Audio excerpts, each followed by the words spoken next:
kondisi di dalam ruang pengadilan. Tampaknya dari wartawan sendiri sudah mulai bersiap, namun kita akan menantikan mereka yang terkait dalam proses sidang itu sendiri untuk masuk ke dalam ruang pengadilan.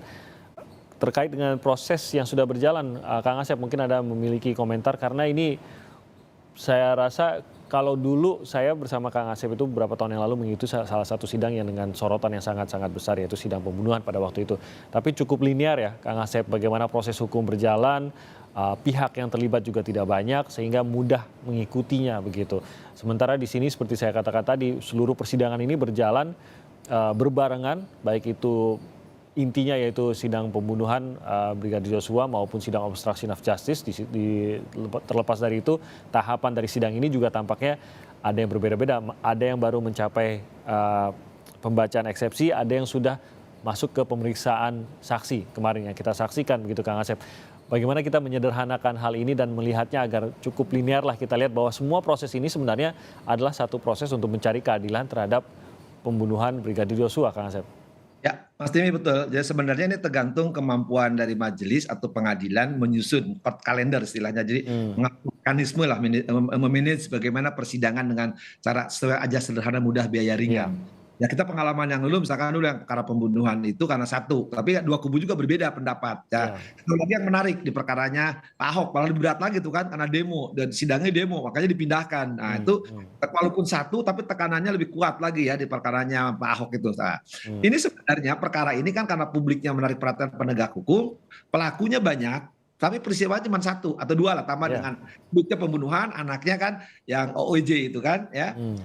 Nah sebenarnya kalau kita di awal bicarakan di Kompas berkali-kali, kalau majelisnya bisa mengatur dengan tertib court calendar tidak akan terjadi. Misalkan gini, ini kan satu majelis memegang 5 orang itu kan, terbukti dibacakan sampai hanya hari pertama aja sampai malam kan, karena semua harus dibacakan.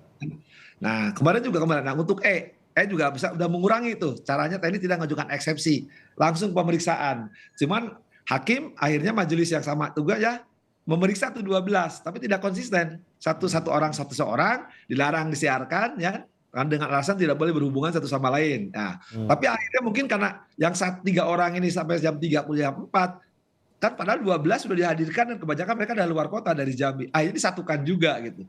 Nah, kalau hakimnya salah satu ya kasih inilah sekali saya tidak bermaksud untuk intervensi ya. Saya sebagai mantan hakim kemudian pengalaman di situ ya, perkaranya besar-besar di Jakarta Pusat itu kan.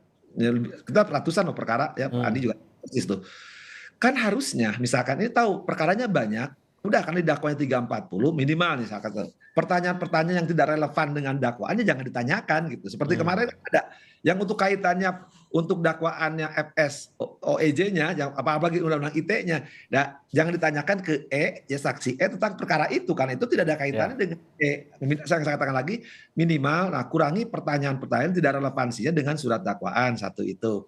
Kedua, yang misalkan ya tidak semua saksi harus dihadirkan. Misalkan contoh yang paling gampang, kalau bapak sama ibunya pasti tahu, dua-duanya tahu dong ya, hanya menerima jenazah, tapi kan nggak usah dengar dua-duanya misalkan. Jadi ada beberapa saksi yang tidak harus dipilah dan dipilih, tidak harus semua sudah dihadirkan ya. Kalau menurut jaksa yang sekarang bertanggung jawab, jaksa mendakwa harus membuktikan kan. Nah, membuktikan kira-kiranya alat bukti yang lebih dari 2, tapi itu misalkan jitu ya, misalkan bagus, akurat ya, tepat, tak udah hadirkan itu. Tapi kalau ada yang mirip-mirip, saya masih ingat Mas Timi, dulu meriksa BLBI itu konglomerat saksinya sama semua tuh, korban semua. Saya bilang udah sampelnya aja lah, cukup 3 notaris, cukup 3 nasabah, nggak usah 300 pagi capek. Karena udah cukup lebih dari 2. Nah kalau mekanisme bagaimana sidang ini minimal, nah atau juga, nah yang penting lagi, nah sekarang kan jam kerja itu kan jam 7 sampai jam 8. Kalau jam kerja jam 8, saya tuh sidang suka pagi-pagi sekali. Jangan seneng tuh jaksa atau Pak Persa pagi. Mulai aja kalau nggak usah jam 10. Kalau katakanlah masuk jam 8 ya. Jam 8, jam 10 ngapain aja gitu. Nah, lebih efektif. Dimulai aja gitu ya.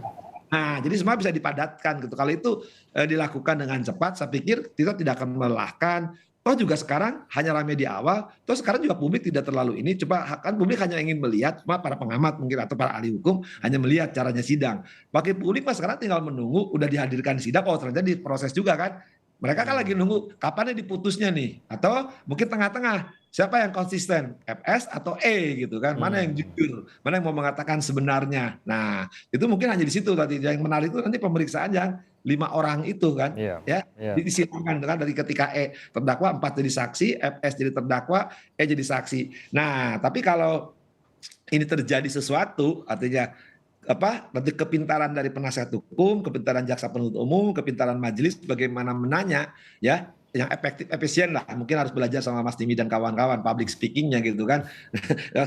Itu mungkin lebih lebih efektif, efisien gitu. Bagaimana persidangan ini tidak memakan waktu yang panjang dan tidak Ya. melelahkan. Nah, Pak Ferdinand, kalau kita lihat dalam proses ini, khususnya dalam sepanjang persidangan lah, memang yang mendapatkan tugas berat dalam arti tidak hanya berat secara konten saja, tapi waktunya pun pasti dan energinya, memang jaksa lah di sini. Mungkin Pak Ferdinand bisa menceritakan bagaimana jaksa tidak boleh sampai luput, tidak cermat gitu, karena tugas jaksa ini yang paling harus berat untuk membuktikan seluruh perkara ini, dan kalau ada kesalahan kecil saja, keluputan yang kecil saja, ini bisa berakibat pada lemahnya dakwaan nanti dan lemahnya vonis gitu. Nah, menghadapi sidang seperti ini mungkin juga tidak dihadapi dalam setiap kasus ya, Pak Ferdinand. Ketelitian dan mungkin stamina jaksa untuk tiba di akhir vonis nanti, ini sangat-sangat menentukan, maupun strategi ya, Pak Ferdinand, butuh strategi khusus juga untuk menghadapi sidang yang berbeda-beda namun masih dalam satu jalur ini. Baik, pertama saya akan sampaikan dulu tingkat kesulitannya ya. Kita ini jaksa di Indonesia ini itu mengerjakan semua. Contohnya begini, kalau sudah terjadi penyerahan tersangka dan barang bukti, itu artinya tanggung jawab penyidik, misalnya polisi, itu sudah selesai. Tersangkanya itu akan menjadi tanggung jawab jaksa. Yeah. Tapi kemudian ketika terjadi pelimpahan berkas ke pengadilan, itu tanggung jawab jaksa terhadap terdakwa masih tetap tinggal, padahal kan sudah pindah ke pengadilan. Yeah. Itu pengamanan, coba lihat itu mobil tahanan, itu mobil tahanan kejaksaan.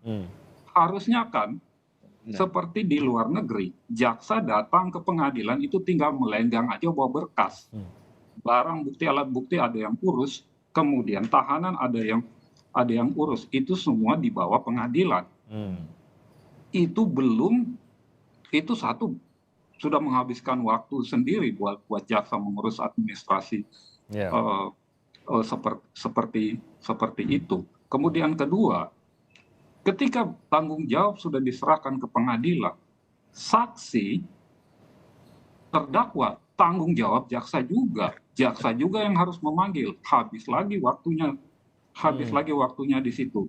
Dan kemudian yang ketiga itu adalah mereka harus cermat, jelas, dan masalah administrasi, masalah formalitas, mereka juga itu 3 lagi di situ. Belum lagi kemudian substansinya. Itu kemudian juga harus dipikirkan. Sebenarnya sederhana ya, kalau yang ini ya kita lihat. Cuman ada 2 kejahatan. Kejahatan terhadap orang itu mati, Brigadir Joshua, dan kejahatan terhadap barang.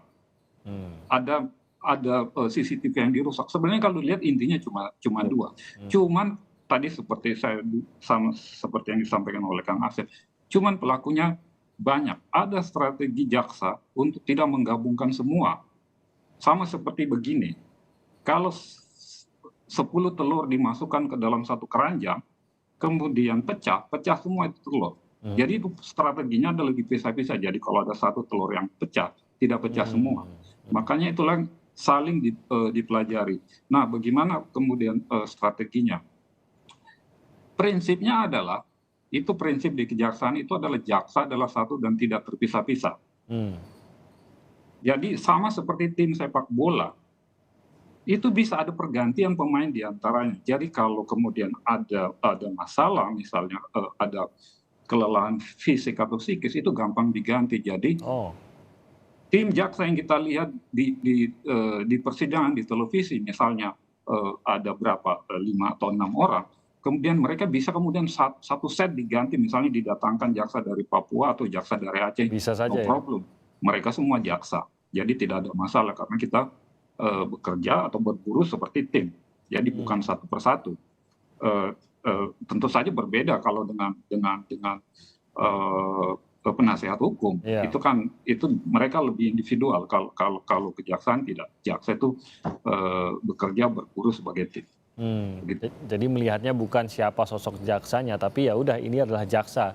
Siapapun yang saat itu namanya siapapun ya tetap saja sebagai jaksa, begitu ya. Tidak penting namanya, tidak penting personalnya, tidak penting.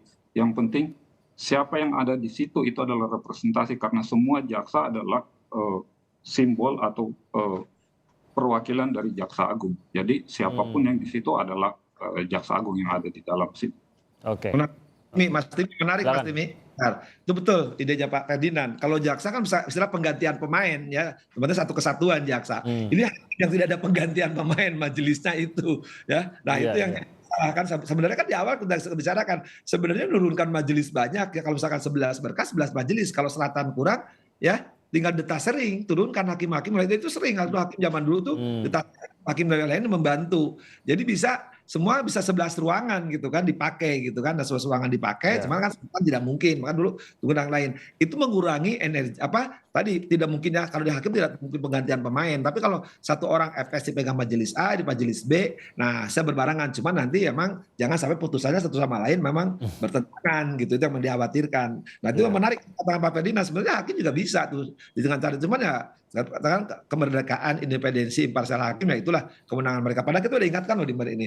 Gampang kok, turunkan detasering aja para hakim-hakim lain membantu. Misalkan yang kecil-kecilnya, tidak usah dipegang oleh 2 majelis. Misalkan 6 majelis atau 5 majelis beda-beda. Nah sekarang kan yang 4 dan 1 ini sama dengan 1 aja kemarin waktunya udah cukup lelah lah istilah saya kan. Kalau misalkan dipisah gitu kan, tapi mereka betul-betul memperhatikan dengan cermat jelas lengkap, saya kira bisa juga. Tapi memang dikhawatirkan putusannya bertentangan, itu takutnya majelis A ngadili FS pada perkaranya hampir mirip walaupun berbeda peran, nah takut satu bebas, satu tewas, itu yang memang mengerikan. Tapi sebenarnya apa yang kata Pak Ferdinand itu ide yang bagus ya. Bahkan itu kan harusnya tadi pengurusan sifat administrasi, tahanan, ya harusnya udah tersendiri gitu. Jangan kan bayangin kalau seorang jaksa itu kalau satu perkara loh. Kalau jaksa pegang 25 perkara, bayangkan, atau 10 perkara. Di pusat itu kan tetap perkaranya banyak. Iya, gitu kan. mungkin hanya 1. Mungkin kalau di kampung sih, daerah-daerah terpencil dari muara ke muara sih cuma 1. Kalau di Jakarta tuh, kebayang kalau harus diurus. Kalau di luar negeri itu ya, nah ini pemerintah apa idenya Pak Ferdinand bagus sekali. Di KUHAP ini, yang sekarang RUU KUHAP itu ternyata masih pola lama seperti ini, tidak meniru yang harusnya sidangnya bisa mendadak. Pasti ya. Kejadian tidak nunggu penyidik, langsung minta hakim sidangkan ini yang perkara ringan menarik. Jadi tidak harus ngurus semua oleh jaksa. Begitu pula majelis hakimnya juga tadi tidak harus semua sendiri, istilah kita kapal keruk gitu.